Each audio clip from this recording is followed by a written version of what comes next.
পবিত্র কোরআন শরীফের 10 নম্বর সূরা ইউনুসের 55 নম্বর আয়াত থেকে 75 নম্বর আয়াতের বাংলা অনুবাদ আমি আপনাদেরকে শোনাবো এবং প্রয়োজনে কিছু আলোচনা হতে পারে। চলুন শুরু করি। বিসমিল্লাহির রহমানির রহিম। সূরা ইউনুস অর্থাৎ কোরআন শরীফের 10 নম্বর সূরা আয়াত নম্বর 55। আল্লাহ বলেন, মনে রেখো আকাশমণ্ডলী ও পৃথিবীতে যা কিছু আছে, আকাশমণ্ডলী ও পৃথিবীতে যা কিছু আছে তা আল্লাহরই। সাবধান, আল্লাহর অদাসত্য, কিন্তু ওদের অধিকাংশ তা বুঝতে পারে না। অধিকাংশ লোক তা বুঝতে পারে না, কথাটাও অমূলক নয়। সূরা ইউনুস আয়াত নম্বর 56। তিনি জীবন দেন এবং মৃত্যু ঘটান। ঠিক, হ্যাঁ, তিনি জীবন দেন এবং মৃত্যু ঘটান। কারণ নিচে রাখছে পানি, নিচে পৃথিবীতে রাখছে পানি, আর উপরিভাগে রাখছে তাপ দেওয়ার জন্য সূর্য। এই পানি আর তাপের সমন্বয়ে যে আর্দ্রতা সৃষ্টি হয়, এই আর্দ্রতা থেকে প্রাণের সৃষ্টি হয়।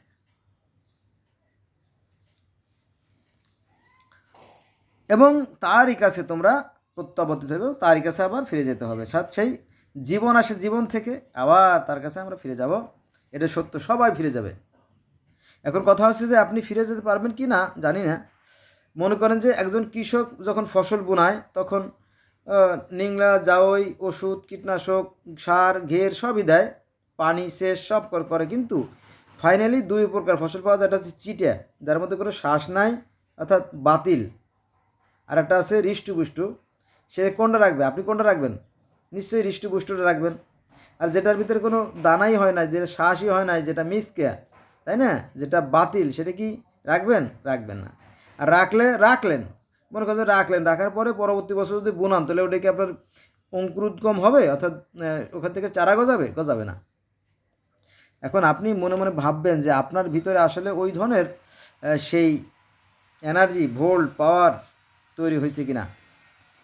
যদি আপনি ভালো কাজ করেন তাহলে সেটা তৈরি হবে, আর যদি মন্দ কাজ করেন তাহলে সেটা আবার ওই তওবা পড়ে হজ করে 5 পয়সার কোনো কাজে আসবে না। চলেন শুরু করি।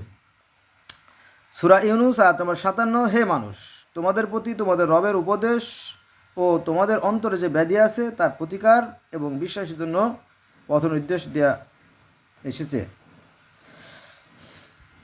এই কোরআন হচ্ছে সত্য আর মিথ্যা প্রভেদকারী। গোটা পৃথিবীবাসীর জন্য। এটা কারো ব্যক্তিগত সম্পত্তি নয়, কারো বাবারও সম্পত্তি নয়। কিন্তু এক শ্রেণীর আলেম মনে করে এটা বোধহয় তাদের জন্য, এবং তারা জান্নাতের টিকিটও বিক্রি করে। এরা ধরা খেয়ে যাবে অচিরেই, কঠিন শাস্তির সম্মুখীন হতে হবে তাদের, ধর্ম ব্যবসায়ীদের। সূরা ইউনুসের 58 নম্বর আয়াত। বলো, এটি আল্লাহর দয়ায় ও তার অনুগ্রহে, সুতরাং এতে ওরা আনন্দিত হোক। এটি ওরা যা পুঞ্জীভূত করে তা অপেক্ষা শ্রেষ্ঠ। অর্থাৎ এই কোরআনের কথা বলা হয়েছে যে এটা নিয়ে তাদের গর্ব করা উচিত, আনন্দ করা উচিত, কারণ এই কোরআন হচ্ছে সংবিধান। কিন্তু আসলে আমরা এই বাংলাদেশে 93% মুসলমান হলেও বাস্তবে আপনি পাবেন না 1-2 জনের বেশিও। কারণ বেশিরভাগই লোকে ধোঁকাবাজ, মনে করে যে আকাম কুকাম অন্যায় কাজ করি, পরে মরার আগে হুজুর ডাইকে তওবা পড়ে সব পাপ মাফ হয়ে যাবে, অথবা একবার হজ করে আসলে পরে শিশুর মতো নিষ্পাপ হয়ে যাবে, তখন তো জানা যে সমস্যা নেই না। এই সমস্ত ধোঁকাবাজিতে কোনো কাজে আসবে না। বোঝা গেছে? আচ্ছা, সূরা ইউনুসের 59 নম্বর আয়াত। বলো, তোমরা আমাকে বলো, আল্লাহ তোমাদের যে রিজিক দিয়েছেন, তোমরা যে তার কিছু বৈধ ও কিছু অবৈধ করেছো, আল্লাহ কি তোমাদের এর অনুমতি দিয়েছেন? না, তোমরা আল্লাহর প্রতি মিথ্যা আরোপ করেছো। ভাই তাড়াতাড়ি দিলে দেন। ওদিকে ইকামত হচ্ছে, নামাজ দাঁড়াই গেছে। হ্যাঁ, ওদিকে ইমাম সাহেব নামাজে দাঁড়াই গেছে, আর দেরি করা যাবে না, প্যাকেটটা দেন তো ভাই তাড়াতাড়ি। বললো, স্যার আপনি তো চাইছিলেন 10 লাখ, কিন্তু আমি তো 10 লাখ আনতে পারি নাই, 6 লাখ আনছি। হবে না, কাজ বাদ। ফাইল তালা মারেছে, নামাজে চলে গেছে। বুঝছেন না? তো সেই কথাই আল্লাহ বলতেছেন যে বলো, তোমরা আমাকে বলো, আমার কাছে যে রিজিক দিয়েছেন, তোমরা তার প্রতি কিছু বৈধ আর কিছু অবৈধ। রিজিক মানে কি? বেতন, বুঝেন না? বেতন, স্যালারি, দ্যাটস মিন স্যালারি। স্যালারিটা বৈধ হতে হবে। আপনি বেতন পান কত? 50,000, কিন্তু মাসে ইনকাম করেন কত? 5 লাখ, তাই না? যে 5 লাখ করবো না তো কী করবো? কারণ চাকরি নিয়ে আসার মতো 5 লাখ 25 লাখ ঘুষ দিয়েছি, তাই না? কে দিতে বলছে আপনাকে? বলছে কোরআন বলছে, আল্লাহ বলছে, নবী বলছে? বলে নাই তো। অথচ আপনি দাবি করেন মুসলমান। এ সমস্ত ভণ্ডামির কোনো কাজে আসবে না। তো সেই কথা বলছে যে কিছু অবৈধ করেছে আল্লাহ, কি তোমাদের এর অনুমতি দিয়েছেন? না, তোমরা আল্লাহর প্রতি মিথ্যা আরোপ করেছো। আল্লাহ ওই অবৈধ টাকা খাইতে বলেন নাই। আচ্ছা, এবার সূরা ইউনূস আয়াত নম্বর 60। তাদের কি ধারণা শেষ বিচারের দিন সম্বন্ধে? আল্লাহ সম্পর্কে মিথ্যা উদ্ভাবন করে। নিশ্চয়ই আল্লাহ মানুষের প্রতি অনুগ্রহ পরায়ণ, কিন্তু ওদের অধিকাংশই কৃতজ্ঞতা প্রকাশ করে না। এই কিয়ামত সম্বন্ধে অনেক মিথ্যাচার করে থাকে, বিশেষ করে আমাদের ধর্মগুরুরাই সবচেয়ে বেশি মিথ্যাচার করে থাকে। মনে করে তারাই ওদের জান্নাতে যাবে। কারণ এক হুজুর বলতেছে যে সেই কিয়ামতের মাঠ থাকবে তামা তামা, তামা তামা, পুড়িয়ে কয়লা হয়ে যাবে। সূর্য থাকবে মাথার উপরে, 1 হাত উপরে থাকবে বা 1.5 হাত উপরে থাকবে। আর এক দল বলতেছে যে না, সেখানে সাগরের মতো হয়ে যাবে, ঘামের পানিতে সাগর হয়ে যাবে। সেখানে জাহাজ, লঞ্চ, স্টিমার, ট্রলার নিয়ে যায়, যে সমস্ত পীর সাহেব আছে, তাদের যে অনুসারী আছে, তাদেরকে খুঁজে খুঁজে সেই জাহাজে তুলবে। এরকম দিয়ে এ নিয়ে অনেক ধোঁকাবাজি চলতেছে। এরা অচিরেই ধরা পড়ে যাবে, এরা বিপদে পড়ে যাবে। আচ্ছা, এবার আসেন সূরা ইউনূসের 61 নম্বর আয়াত। তুমি যে কোনো কর্মে রত হও এবং তুমি সে সম্পর্কে কোরআন হতে যা আবৃত করো, এবং তোমরা যে কোনো কাজ করো যখন তোমরা ওতে প্রবৃত্ত হও, আমি তোমাদের পরিদর্শক। আকাশমণ্ডলী ও পৃথিবীর অনুপরিমাণ ও তোমার প্রতিপালকের অগোচর নয়, এবং এ অপেক্ষা ক্ষুদ্রতর অথবা বৃহত্তর কিছুই সেই নেই যা সুস্পষ্ট গ্রন্থে নেই। সৃষ্টিকর্তা সব দেখেন, সব বুঝেন, কিন্তু তিনি সময় দেন মানুষকে, ছাড় দেন কিন্তু ছেড়ে দেন না।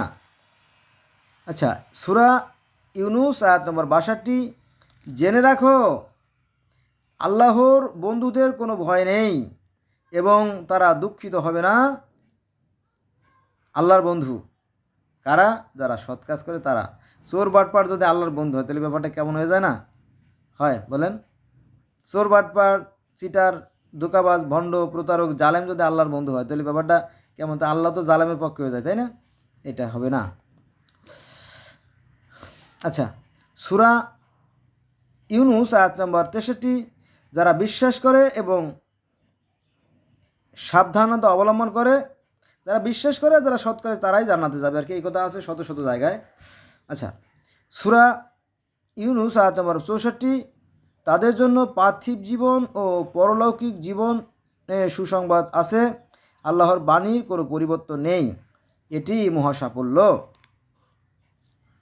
সৃষ্টিকর্তার বাণীতে, বিধানে কোনো পরিবর্তন হয় না। তিনি প্রত্যেকটা মানুষ, পৃথিবীতে যে 800 কোটি মানুষ আছে, সবাইরে কি তিনি সমানভাবে রুজি রুটি আহার দিয়ে থাকেন, বাতাস, তাপ, আলো সব দিয়ে থাকেন।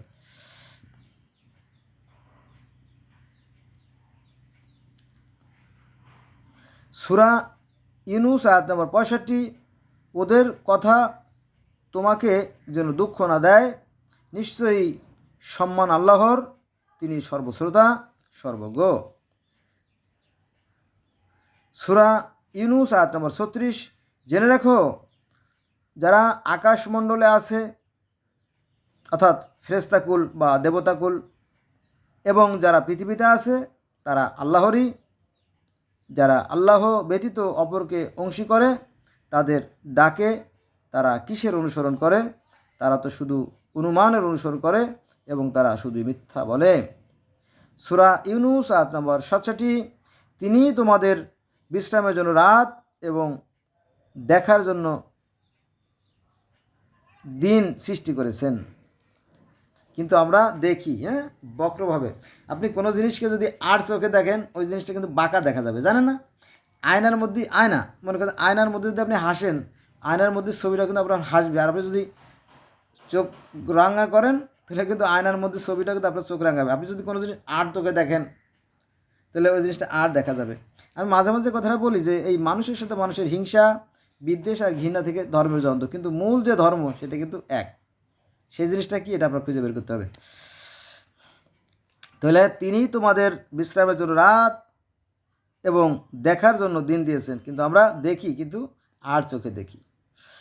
যে কম কথা শোনে নিশ্চয়ই তাদের জন্য এতে নিদর্শন আছে।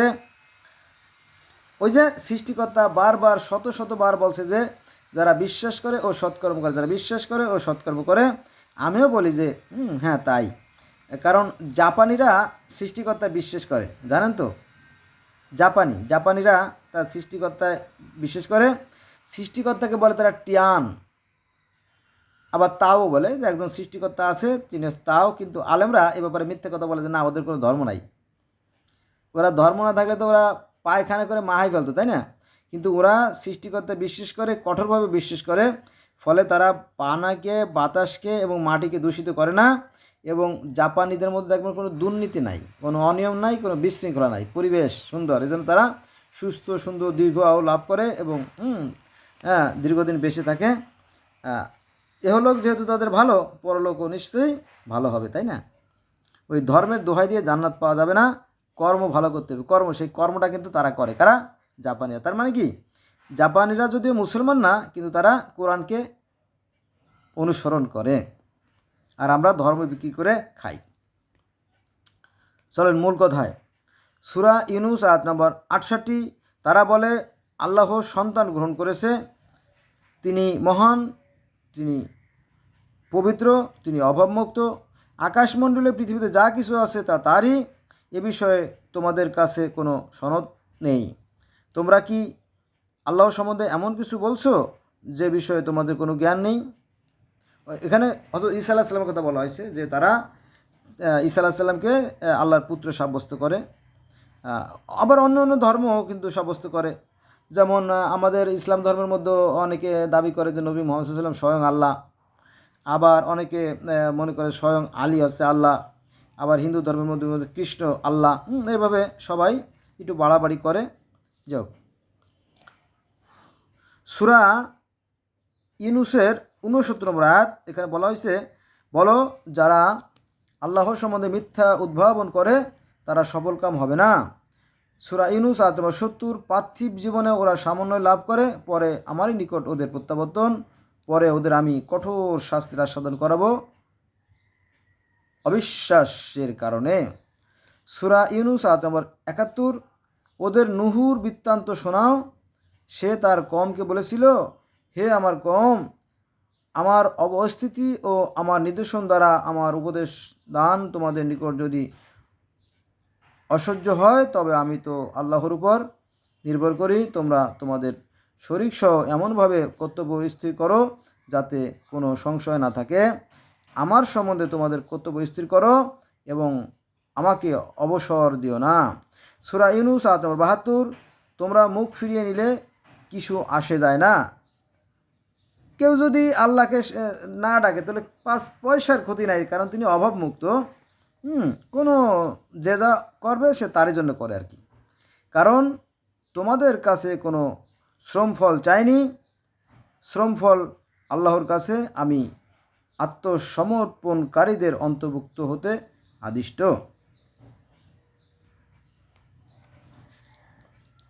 সূরা ইউনূস আয়াত নম্বর 73।